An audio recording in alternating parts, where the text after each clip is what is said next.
Welcome, everyone, to the Be Well with Dr. Michelle Greenwell podcast. And it's my pleasure today to introduce you to Cheryl Brewster, the owner of Intuitive Life, inspiring conscious change makers. Hello, Cheryl. Hey, Michelle, good to be here today. I want to share a little bit about you so that people have an idea who's going to be speaking the wisdom that's coming today. So, you are a transition specialist, transformational speaker, and a spiritual mentor. And you inspire individuals and organizations keen to make big differences in the world and to find the hidden treasures within the challenges they face. And your story is one of extraordinary trust and the ability to ride the waves of change, because in 2004, you left a very successful career in the corporate world to follow your calling and founded the Intuitive Life to provide intuitive consultations, workshops, and training for individuals and organizations. That's a big jump. That was huge, huge leap of faith. Yes. And in 2010, you had family health crisis plunge you deeper into your own deeper walk and tested every ounce of your faith and stamina. So I'm looking forward to how you can share what grew out of that. And as a result today, you're going to be sharing what you've discovered about the right mindset, severe challenges and how they can be catalysts for powerful positive change. And we're calling this reflecting as a way of knowing, because you and I wanted to talk about how reflection can really change our perspective and the way we look at things. Absolutely. It's definitely life-changing. And, reflection is a skill that is learned that we really don't pay enough tribute to for its effectiveness. So we'll have a good chat today. So I want to share a quote, a testimonial about your work. And I thought this would give people a little bit of perspective. So this links both personal and business growth.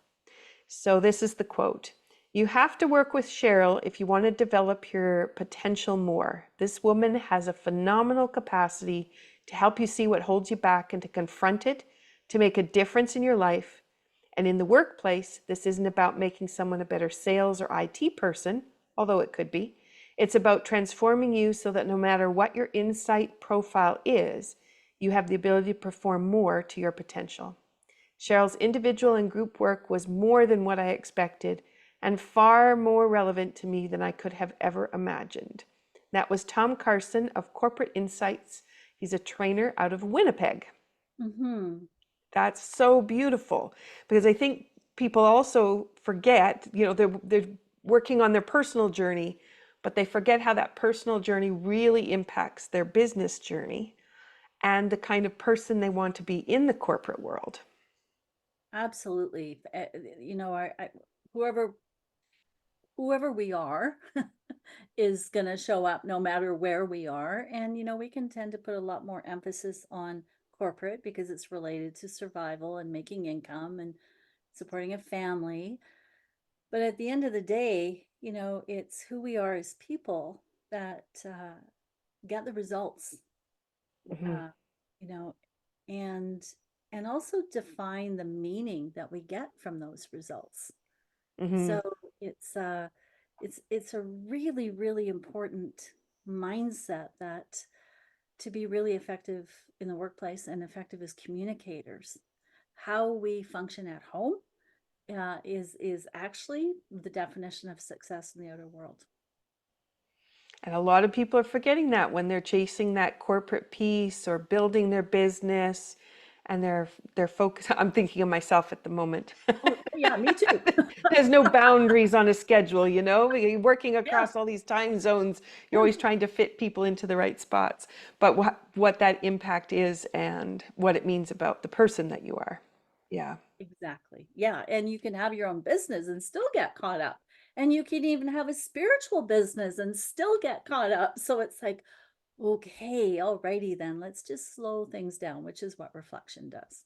hmm hmm So as we get started today, we always start with a cup of tea so we can get everybody into the flow of the conversation and into a healing opportunity for them.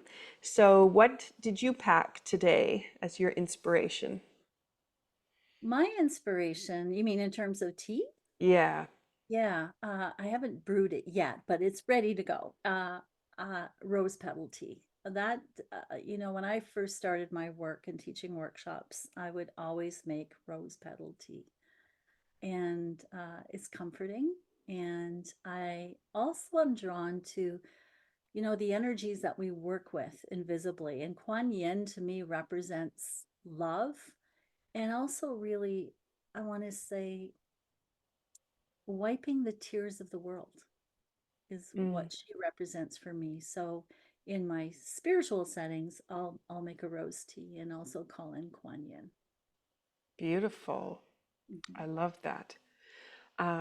So I chose a blend today that has rose petals in it, and I have actually added rose petals to quite a few blends because there is that little component, and it's like putting a little piece of sunshine when you put the herbs into the infuser, and the rose petals are sitting on the top. Sometimes calendula or safflower as Mhm. well, and you get that bright orange and yellow. But the rose petal, there just is something about, because very often it's in the shape of a heart.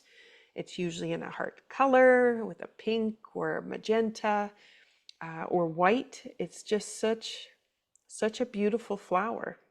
Mhm. Yeah. So what I chose today is my Mission for Change community tea. So I always stumble on that one. But I'm just going to hold the label up so people can see. And I wanted to draw attention to this because you and I are going to talk about reflection. And we've already expressed a little bit between personal and business. And then there's this idea of community. And what Absolutely. community do we belong to, if it's a personal one or it's a business one? And how do we fit within the community and within ourselves? So this one, the intention on it, so all the teas at the Cape Breton Tea Company have an intention.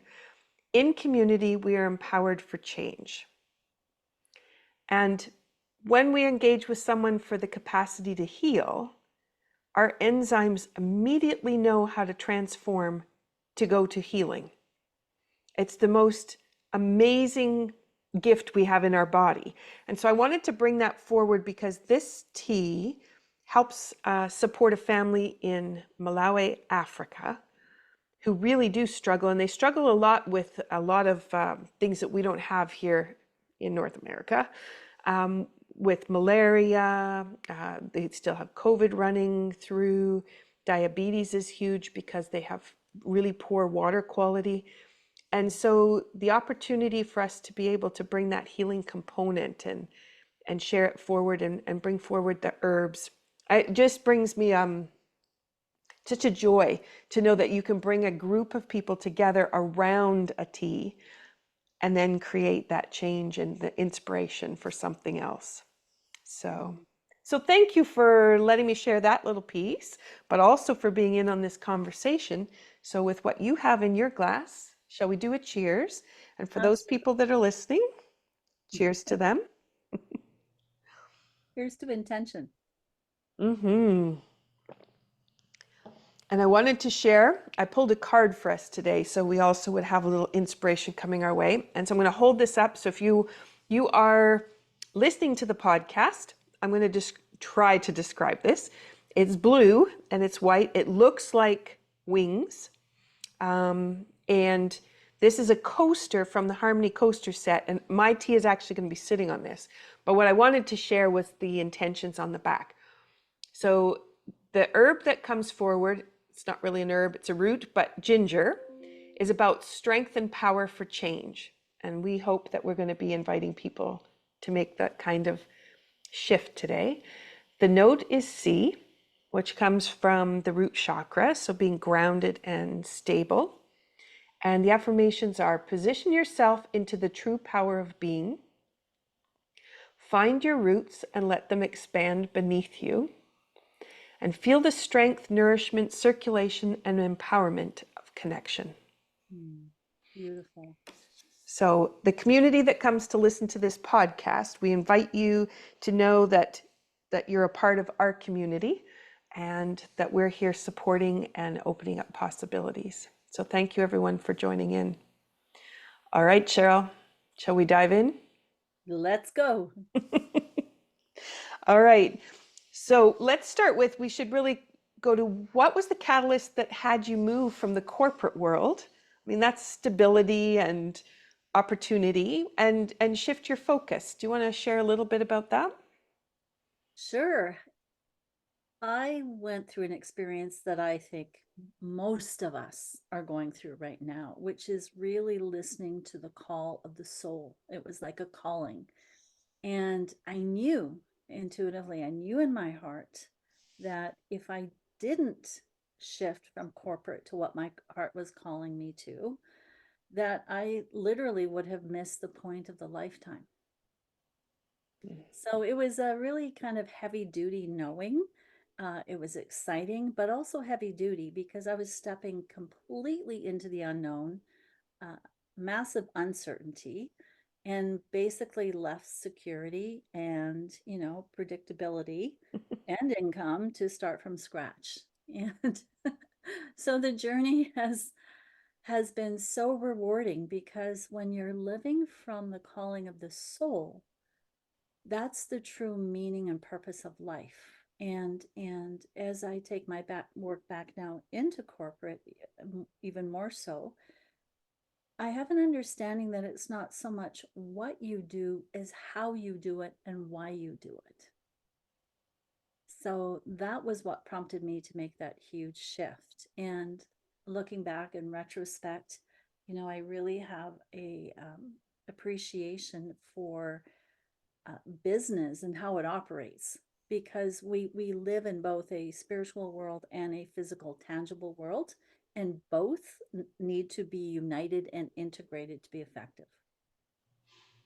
Now, that's interesting to think about because people don't always think about the spiritual aspect of what they're doing in their business. Exactly. And so at the end of the day, and this is a really really cool theme of experiences that I want to speak to today. At the end of the day, I had an out of body death experience a few years ago, and I was told I had a second chance to come back. And the message was, whatever you do, if you haven't done it with love, you've missed the point. Wow. Yeah. And my oldest son, when he was 3 or 4, I was giving him a bath, and out of the blue, we were both quiet, we weren't talking. Out of the blue, he goes, you know, Mom, Mommy, it's all about love. And I looked at him. I said, yes, it is. And just in this past week, my ex husband, the father of my children, passed away unexpectedly. And one of the last things he said to my youngest son was, at the end of the day, it's just about love. Mm. So this podcast comes at a very poignant time for me personally, because I can see in my own life where I've come from love and where I haven't. Mhm. So, this topic of reflection is very exciting and important because in reflection, we have the neuroscience now that we didn't have before to understand that the brain goes into fight, flight, freeze. We know that already. But with reflection, we have an opportunity to slow things down, to create these new neural pathways that we need that really connect and integrate and form a baseline that is unshakable. So, where we're going through in the world today, and from my experience in life, is that within us we have the capacity of our inner intelligence. That utmost intelligence inside of us is a capacity to change the world. How do we do that? By reflecting inside, being very rigorous and saying, where have I not been living from love? Because the power of love is the power of course correction, it's the power of harmony, and it's the power of change. So our primal brain doesn't so much like change. It's looking for protection, it's looking for threat. And when we introduce the idea of love, the calming effect that happens, so that we're using our whole brain rather than just that knee-jerk reaction brain. So today's podcast and in our connection, Michelle, with the amazing work that you do and the work that you do with trauma, is every time we slow down, do a reflection and ask, is this an energy gain or an energy drain? It's the return to love. So reflection happens in many different forms, which we'll talk about. Initially, I just want to say, for all of us, in this moment, have I slowed down enough to be present with the beauty of the world and the beauty of the world inside me? Do I appreciate myself? Do I respect myself? Do I love myself? Am I learning? Am I growing? Am I expanding? And to use the breath to slow down and really allow that in the moment, because it just takes one conscious breath to change the entire trajectory of our day. Mm-hmm. You are right. Yeah. And, we spend so much time in front of our computers or sitting in a car or sitting at a table or a desk, and that quality of breath, we don't realize how we've changed that quality of the breath, and we lose track of where it actually should be. And it's not until we decide to go for a walk where we require a deeper breath that we realize that capacity is no longer there. Exactly. Yeah. So this return to the simplicity of what's most important. And I teach a program called Embrace Your Inner Pirate, and it's ended up being a year-long program. And the pirate represents the breaking the rules of conformity, or breaking the rules of limitation, of the limiting beliefs, breaking the rules and returning back to the simplicity and the wisdom that is inside of us, slowing down.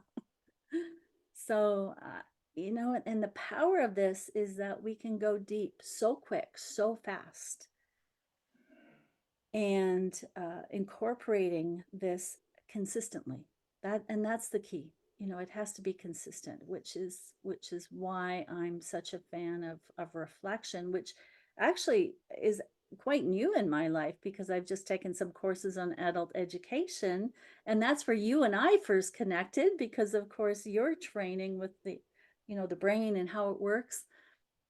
And one of the things that really struck me was the power of reflection, based on, experiences don't really change it. It's reflecting on them. That's the transformation. Mm-hmm. Exactly. And so we can, even the quality of a movement, because some people just think that if I sit on my chair, that's going to be good enough. Or if I go walking with the posture that I've had all day, that's okay. And that there is this, I guess, acceptance of what has been, and then that opportunity to go, that's not good enough. Mm-hmm. We have to really be present and realize, no, one shoulder is lower than the other one, and your neck's turning funny, and you're going to walk for 3 kilometers with a heavy stride because you want to get your workout, and you didn't ask the body yet, is it ready? Is it primed to go? Is the breath ready to be deep? And then, are you going to be present with nature? Beautiful questions. And again, it's that reflection, it's that asking, it's learner's mindset, rather than just kind of going along with what you've already done during the day. It's like, changing gears, taking the time to change gears. Mm-hmm. Mm-hmm. And the other thing I think people do too is, and I'm guilty of this, is that long period of time where there is no reflection, there is no, you're just so focused in where you're going and what needs to get done, that space you leave for reflection becomes just tiny little snippets, instead of, if you weave it throughout the day, that you can pick it up, carry it, transform things, transform challenges that you have in what you're working on, and then progress from there. So it becomes a weaving rather than so much of a, in this 10 minutes, here's what I'll do. And then I'm going to solve everything in that 10 minutes. Yeah. Yeah, it becomes more of a flow, and really paying attention, using the mindfulness, you know, um, am I, am I enjoying this moment? Am I being effective in this moment? Am I, is there flow and the willingness to change it up if there isn't, rather than pushing? I'm a big fan of Hawkins' work in Power versus Force, and it's so using reflection to remind us that everything is already here. Am I relaxing into it? Am I trusting it? Or am Mhm. I pushing because I'm coming from a place of scarcity and lack where, the small self or the personality self is, got this huge burden to, got to produce, got to be on time, got to do this, got to do that. And before you know it, we're just like consumed with stress. Mhm. Mhm.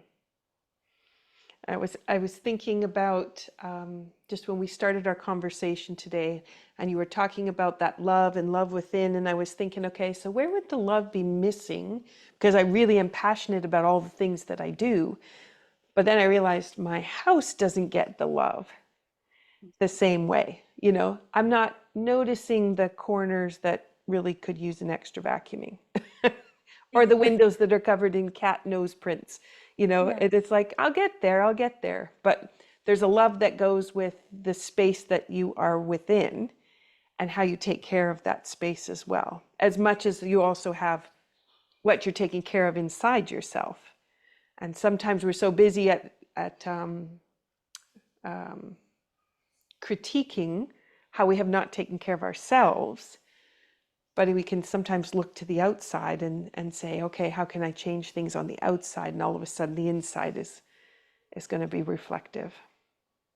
Exactly. And what I've really appreciated over the last little while is this this surrendering to this infinite intelligence inside of me. It's intelligent. It knows what to do. It's already got it. And it's like, well, why wouldn't I slow down and listen to that intelligence, as opposed to kind of get off this hamster wheel that's very easy to stay on, because in many ways it's so addictive. And we can become addicted to thinking all the time, or become addicted to these emotions that aren't necessarily the best for us, that adrenaline rush of getting things done. So I thought what I do is share with you today, my biggest learning from reflection, because it it it's a meaning making process. It brings meaning to life, and it helps us see where we can course correct. And in my experience as an intuitive, it's a very practical tool to integrate so that we're staying grounded. And in these times of massive change, because there is so much uncertainty, and we're all needing to grow, and that certainty that we're used to isn't necessarily there. So part of reflection then is it becomes a very rigorous way of thinking, and I love that, uh, because it taps into the joy of the soul. It taps into the joy of who am I, why am I here, and it really draws on inspiration, and it draws on this motivation, so that now we have the energy to make the changes that may not be very comfortable. Mm-hmm. And so there comes an appreciation of being in discomfort, that actually is a sign of growth.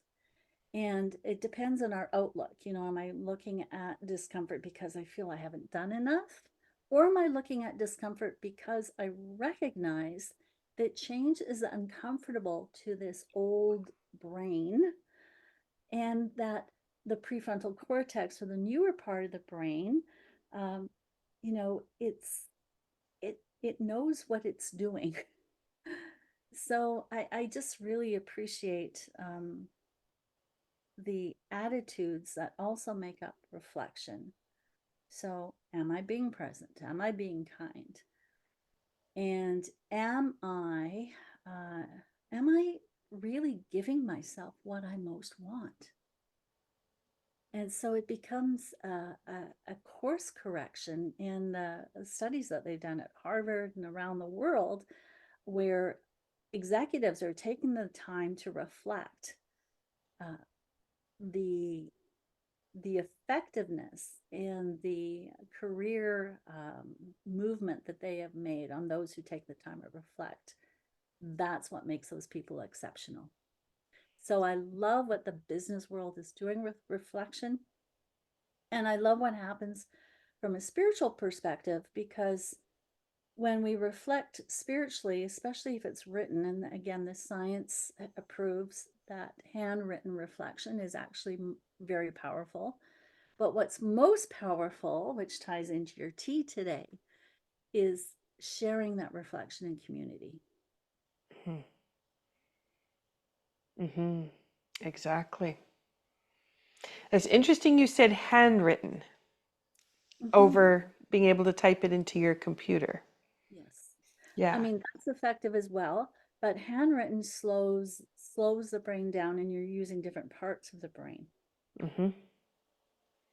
And so they've described, and again, in all the research I've done, they've described reflection is like jogging for the brain.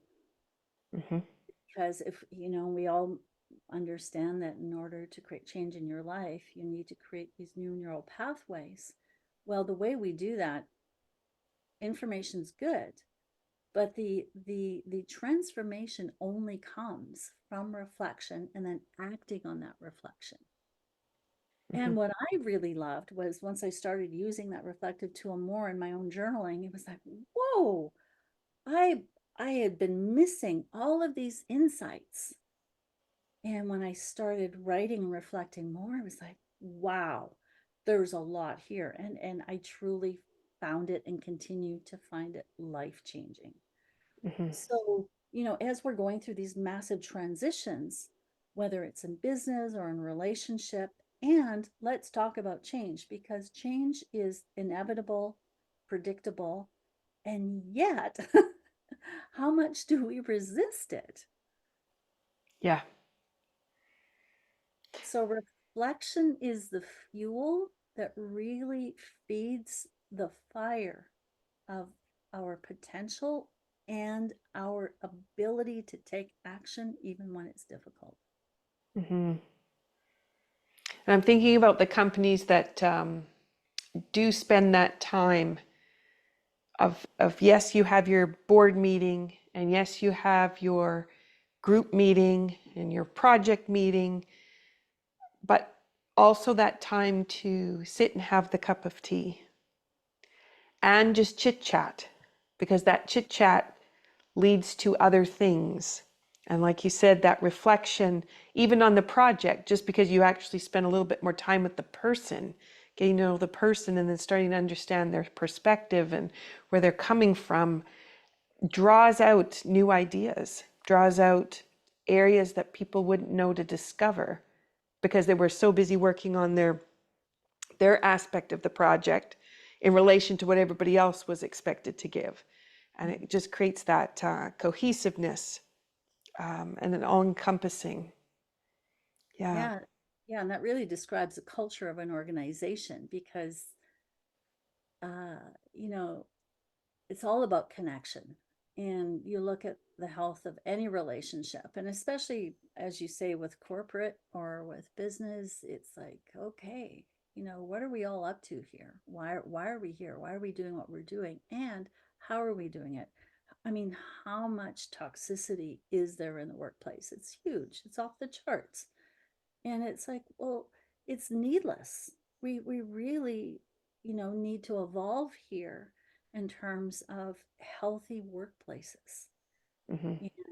and recognizing that, unfortunately, toxicity in the workplace is a fact of life. However, that's what leadership is about, and we lead from the inside out, every single one of us. So being a responsible leader in your own life Hmm. and having the compassion and the willingness to see the blind spots within yourself. And that's why I love reflection too, because it's like, whoa, I never saw that before. Thank goodness I'm seeing it now. And the ability to course correct much more quickly because you've identified a false self within you that isn't required. And, our attachment to suffering is what we're really letting go of here in these deeper levels of leadership, recognizing that a true seeker, a, a seeker of truth, has dropped the need to stay in suffering. Now, it's an interesting way to put that, isn't it? Because I know people be thinking, what do you mean? But then you start to reflect on, where do you go where you keep hitting the brick wall? Are you banging your head against the wall because somebody wasn't listening and the orders didn't go through the way that they should have gone through, and it's a constant juggle of craziness? What is that telling us? Yeah. And the impact that we can have. Hmm. Uh, it's pretty amazing considering um, at the I've got something I want to show you this. And for those who can't see, who are not watching this, and you're only getting the audio, this is something I created for one of the classes that I teach, and I also teach it in corporate and in communication. It's a Latin phrase, memento mori, which is remember your death. And you can print out these special calendars, and this is one that I use in my program because it's 90 days. And you color a block for, each day. And you begin to realize that 90 days goes by real fast. Well, Hmm. the average age of a Canadian is 82 before they pass on. Fortunately, in my experience, it's much higher than 82 with the people in my life, which I'm grateful for. However, when we sit down, we do this exercise, we realize that by really, uh, really owning the short time that we're all here and recognizing that we are infinite beings, but our physical bodies are limited. And so to recognize that the person that you're going to work with or talking to may not be there tomorrow. You may not be there tomorrow. So what's most important? So this whole idea of reflection then, I think, really puts things in perspective so that we begin to become more aware that we have within us the capacity for powerful positive change and the willingness to let go of this old way of doing things, which insists on keeping the suffering or the regret or whatever that is. And the the courage and the audacity to forgive, Hmm. power of forgiveness. Yes. And such a tough one to forgive ourselves. Yes. Yeah. And that's our addiction to self sabotage, which is the unwillingness to forgive. Hmm.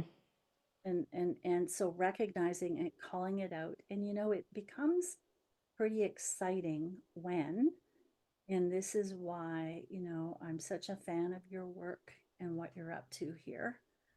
Because when we work with the power of intention and inspiration, we tap into the motivation that allows us to move forward, even though there may be a part that still doesn't want to. Hmm. Yeah.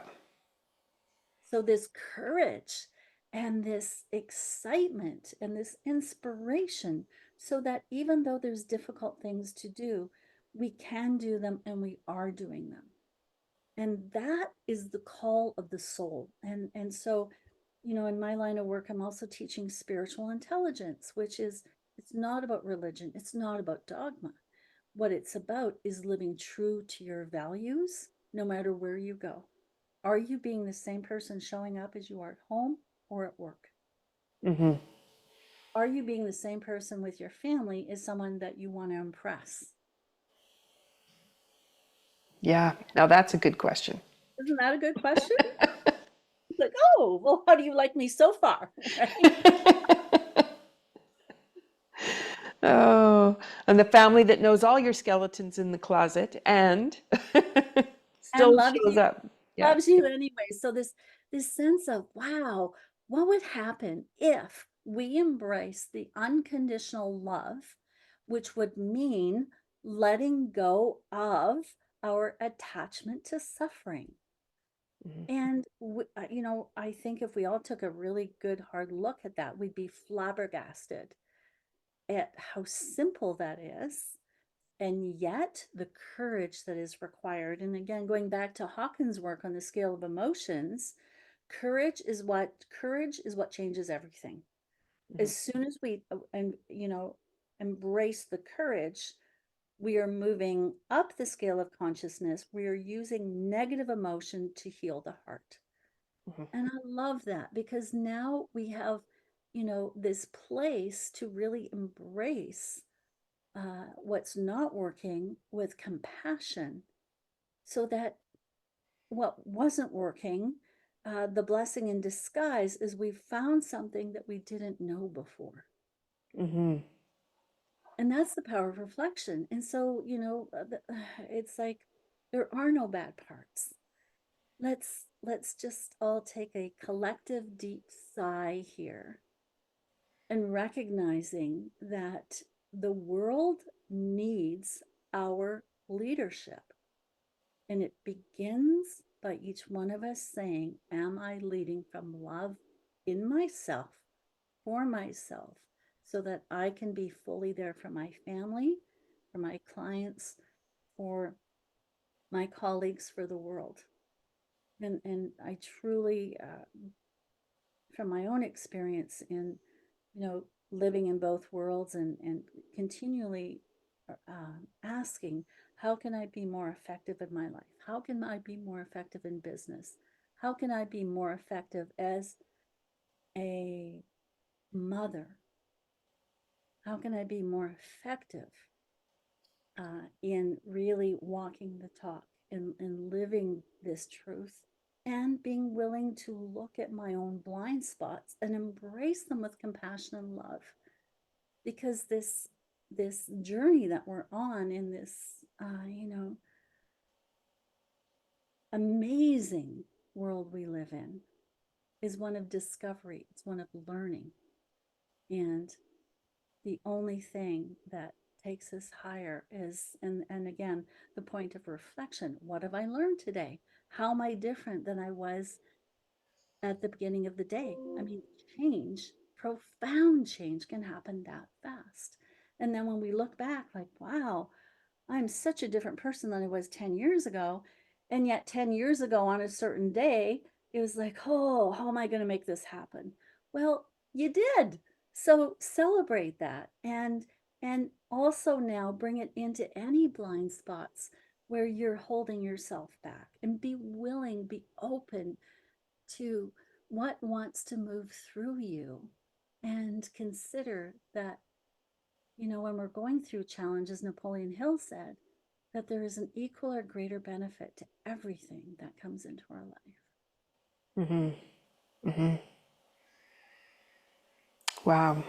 So tell me a little bit, because you're coaching in the corporate world. Are you working with clients separately as well? How are you sharing these Yeah. skills? Yeah. So I work basically in three different ways. From a spiritual perspective, I work one on one, and I also work in groups. On a corporate perspective, I'm bringing in effective communication tools into the workplace. Mhm. And then also, as someone who loves to learn, I'm a researcher, as are you.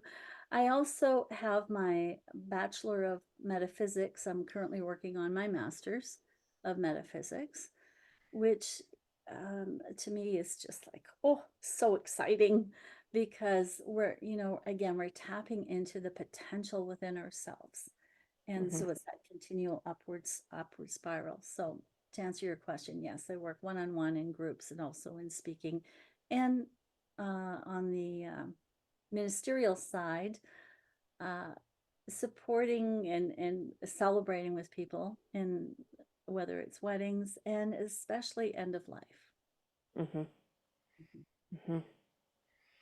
That puts you in a unique position with what you've just had for this last week. Um, and so one of the things that I got from therapeutic touch was how to be able to support people as they approach their end of life, but also for the caregivers. Is there something that you could share with the audience about some of the gifts that you have because of the avenue you've chosen to go down and what you've chosen to study? Absolutely. I've done a lot of speaking to caregiver groups. They're near and dear to my heart, and I want to get back to that because I haven't been speaking to them as much as I was before. And I'm currently working with people who are going through grief. And so the bottom line is recognizing that resilience is inside of you, even though it doesn't feel that way. And that when we have an unexpected event in our lives, we can be here and then suddenly we're down at the bottom, and that's just a part of the process. And we'll be down there for a while, and it's a funky place to be. And that's where we'll experience the sadness. And my biggest reflection for people to consider is learn from regret, but don't hang on to it. It's really not required. But it is part of the grieving process. That is where we go. Hmm. And so use it to be more present with the people still in your life. Hmm. Learn from it. And one of the best pieces of advice that someone gave me years and years ago when my best friend passed on unexpectedly, we had both just turned 30. And this is what I pass on to others when I'm counseling them with grief, is if you had been the one to go first, how would you want your loved one to carry on? So that's the first one. The second one is, because you are the one here, live your life the way they would have wanted you to live it. Hmm. Because so often we can feel, and again, it's that grieving process that does take time. And yet, at the end of the day, and I can say this because it's part of my own personal experience, that I have, experienced the out of body death experience, and I did go into oneness. I did go into bliss. And when I came back, was told, talk about this, let people know. And so, in some of my intuitive work, quite often those who passed on will come into a session. And yeah, I mean, when you're having a direct experience of that, it's not something you're making up, it's real. So we have these connections in all these different dimensions. And as we continue to be open to the bigger picture of life and to ask ourselves, is this thought an energy gain or an energy drain that will bring us back to our center? Because our loved ones, whether they're here or passed on, at the end of the day, what matters is how much love are we bringing into this moment and into our experience. And love can be a very, I want to say, general word or general term. And it's like, how alive am I allowing myself to be? And Hmm. how am I taking care of myself in this moment? Because sadness is something that is blessed and beautiful in the transitions that we go through. And I'm a big proponent of the word joy. And joy doesn't mean the absence of sorrow. It means the embracing of it and working with it. Hmm. And I was just, when you were talking about sadness, and I was thinking you need that sadness for your reflective time.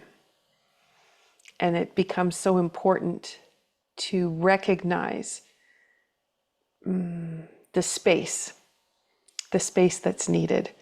And then how that space, as it transforms, what comes in to join it,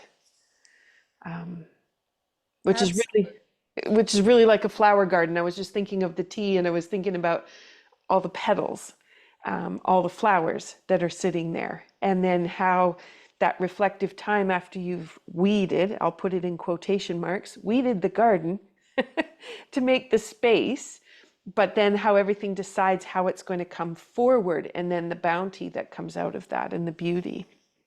Absolutely. And Yeah. there's such a beauty and a bounty in all of life's moments, whether it's birth or death or in between. Life is a continuum, and I think that when we go through these experiences, uh, we must remember we're undoing a lot of old thinking. Death in many ways is so final because you don't have the physical body anymore, but the spirit is eternal. It always has been, it always will be. Mhm. And so and it's not about, I have I have a friend who who would call himself an atheist, and he says, "But Cheryl," he says, "you make me want to believe in God," and and yet, even though he's what I would call an atheist, we have such a connection. There's, Mhm. it's like his way of living is to be so totally present that it transcends any label he could assign to himself or anyone else. Mhm. And he's, Mhm.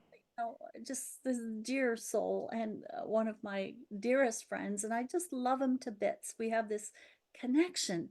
So again, it's, I think we're in a time of such transition, and it's a time of the leadership of love and the willingness to slow down enough to say, I'm not giving myself as much as I could in this moment. Mhm. Because when our cup is full, then we have the energy to really be of service, whether it's to our family, to our workplace, or to the world. Mhm. Mhm. And I'm just thinking about, I'm reflecting on what you were saying about regret, and that we don't have to hold it. So I wanted to bring that forward one more time, because as people are thinking about what you've added to the conversation, for those that are still holding on to that regret, why and what happens if you let it go? Exactly. And recognizing, am I willing to let it go so that I am freeing myself into a more expansive state? Am I willing to let it go so that I'm choosing not to be in the suffering, because the suffering depletes. Mhm. And I also overheard something, and I forget who said it, but he said, choose your regrets wisely, because I mean, there's only so much time in the day. You can't do everything. So choose your regrets really wisely. And it's like, oh, okay, I get it. So quite often we can use regret, I believe, as an excuse to not grow. Mhm. And, I've experienced enough in my life now to be able to get very good because of reflection, to call myself out and go, wait a minute, what are you doing here? Let's get back. And I think it comes down to a non negotiable decision, which is this. When we study neuroscience in the brain, we begin to realize there's a negativity bias because of, the old brain that's constantly looking for danger. It's predisposed to that. So we need to be aware, okay, yes, there's a predisposition for negativity bias. So what will I intelligently do about that? And in the research that I was doing, I came across an author who wrote a book called Negative Legacy Emotions. And he described these negative legacy emotions as ineffective guilt. Guilt serves a productive purpose when it creates positive change moving forward. But if it's guilt that's irrational, if it's guilt that doesn't produce any positive movement forward or change, and I love what he says. He says that's an ineffective remnant from evolution that we do not need. And in that book, I just love it. He goes, you have to make this non-negotiable decision that you will no longer take dictation from these lower places of emotion. And that's why reflection is so important too, because we're bopping along, and if we're not questioning what we're doing or what we're thinking, how can anything new possibly come in? So perhaps, and for those listening to this podcast, because I know that synchronicity is a signpost. If you're listening to this, in this moment, what if we all let go of ineffective guilt, of the ineffective ways we push ourselves? We let it go. We made a different choice right now to use the breath and consciously, deliberately came back to the power of this infinite intelligence inside of us. And that is the only way to live. And anything less will harbor fear, ineffectiveness, and it just isn't very much fun. So I'm all about fun. So can we have more fun in making these changes that we know we need to make intuitively? Can we have more fun in being open and recognize that we don't have to take things so personally, that we don't have to be so fragile? We really do have a strength inside of us. We need to put our attention there. And that is the power of reflection. Very intentional. Mm-hmm. Mm-hmm. And you know, I'm thinking about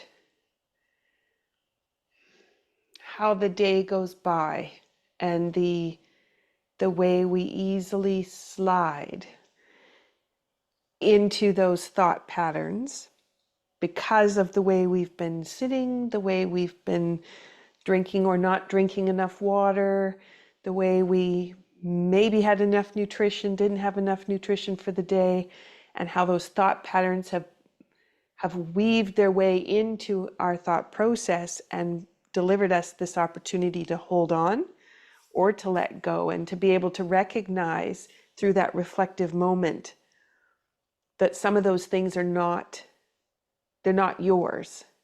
Yes. They show up, but they only show up because of the circumstances with which you've kind of prepared yourself for the day.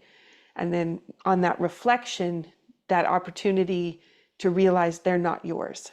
You can let them go rather than bringing them in, holding on to them, and then they weren't yours to begin with, but they sure dictate the whole rest of what's going to happen. Yeah.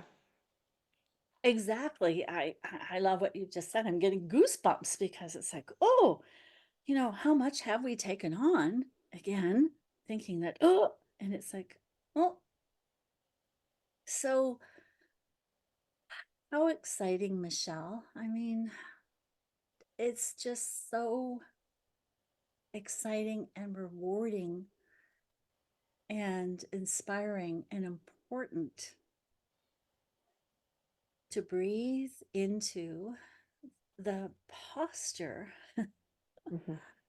of expansion, the Mm-hmm. the posture of what is good, the posture of, I call it your power pose, when you need to switch gears and you stand up and you do your power pose, and it's like, uh yes, life can be difficult, and it can also be extraordinarily inspiring and rewarding and meaningful and powerful. And I look at all the I look at what inspires me and who inspires me, and I always come back to this one thing, which is beauty. When you Hmm. think about it, any person that really has inspired you or had an impact on your life has brought about something beautiful into the world. Yes.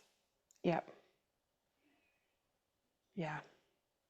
And I think that's a really great measure of success. And it also ties into something you said earlier, which is um, our outer world reflecting our inner world, and how we can take a break in a day and just go you know spend 10 or 15 minutes in the kitchen, and it's a productive break and you still got something done, because now you're bringing excitement or beauty to an area, and you can actually enjoy the process. It's like cleaning a messy closet. It's like, oh, oy vey, and it's like, no, wait a minute. uh you know Always feels so good when it's clean and ready to go and organized. Yep, yeah. absolutely.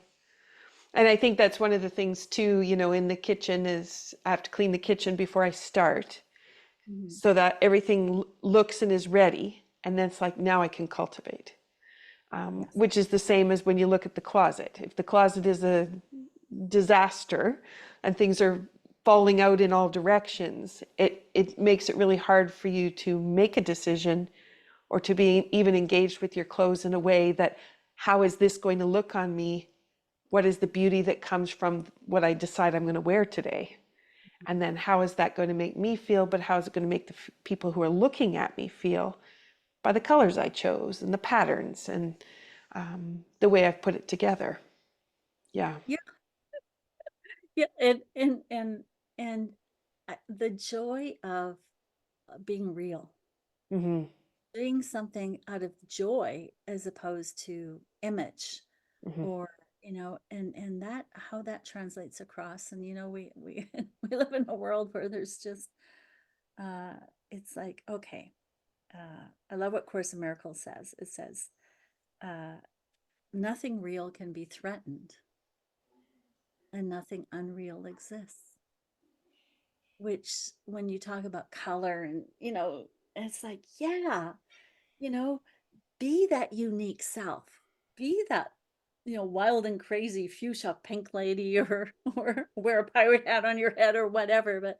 But this invitation to shine, and like that Marianne Williamson poem, to be able to shine without fear of recrimination, or fear of rejection. Just shine, just be your incredible you know uh, self with all of your foibles. And I taught a class not long ago, or I have a monthly intention setting evening the first Tuesday of every month, and we were talking about, like, oh, your blind spots. And it's like, hey, let's just carbonate that negativity, right? Let's make it more fun.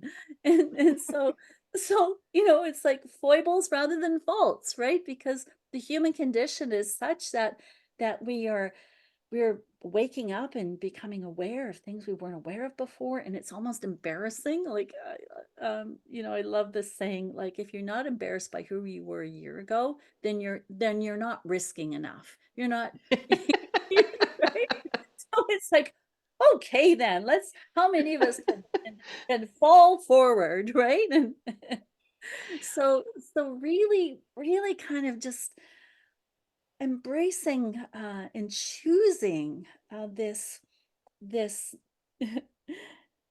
this calling inside each of us.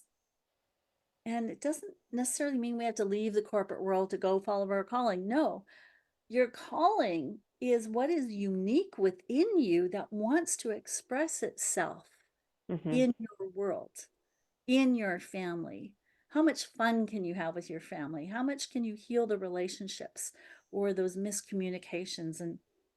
And how much fun can you have turning around a business, or embracing something that's been difficult? Like, how rewarding. And so that to me says we are all vehicles for change, for massive growth and for massive change. And this excitement of coming together in community to say, I will contribute my best self to this world for the short time I'm here. And I will love myself into the greatest service possible that I can be. I don't think we can add anything more to that. That phrase was so amazing. I hope people stop and write it down. That's so beautiful. So beautiful, Cheryl. Thank you. Thank you. And I just, again, want to thank you, Michelle, for the work that you do.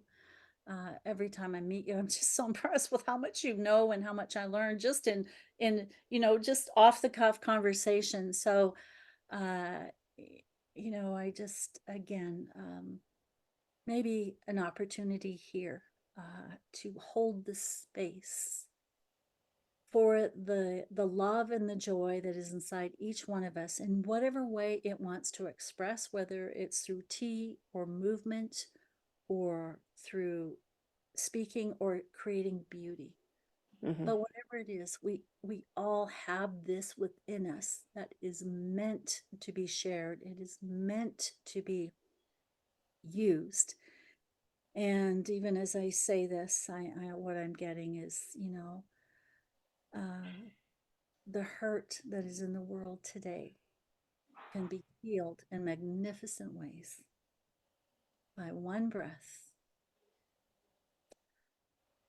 one internal movement that becomes an external movement. So whatever it is that calls to your heart, do it, listen, and because that's love leading. Exactly. Cheryl, how can people find you? You can find me on my website, theintuitivelife.com. And for anyone who is listening to this, hey, if you found something of value here and you would like to explore further, please just reach out, go on my website. I've got my calendar link there.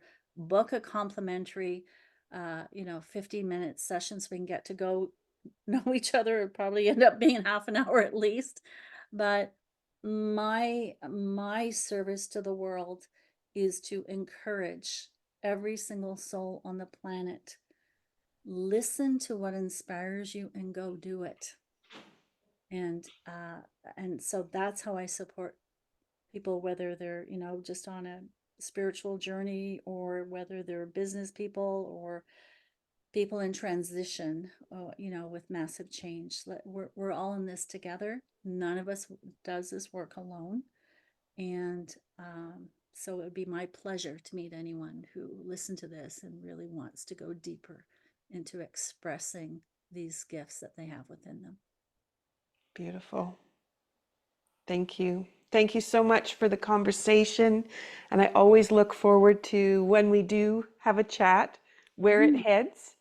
And I've been inspired in lots of ways today to think differently. And I so appreciate the way you drew out those different ideas.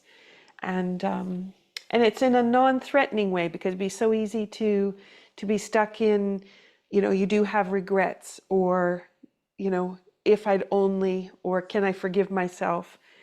And the way you've approached it, the way you expressed it is just so gentle, and that we need to be gentle with ourselves. And then it's okay. It's okay that breath can happen, because we're not going to be holding back because of our fear of what that reflection is going to be. Exactly. For too many years of my life, I'm so passionate about what I do. For too many years of my life, it was being so hard on myself needlessly, but I didn't understand that. Mm-hmm. Mm-hmm. And I thought I had to, do better and do more, be better. And it's like, no, no, no. In that out of body death experience I had, and I didn't physically flatline, but it was an experience of, oh, I'm not here anymore.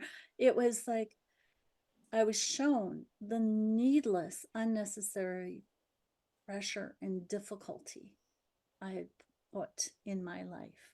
And, it takes time to unwind that. It doesn't, as much as I wish I could have come back completely transformed and going, woo, it was like, no, and that's why I love to encourage people to reflect and to do written reflection, because it takes time.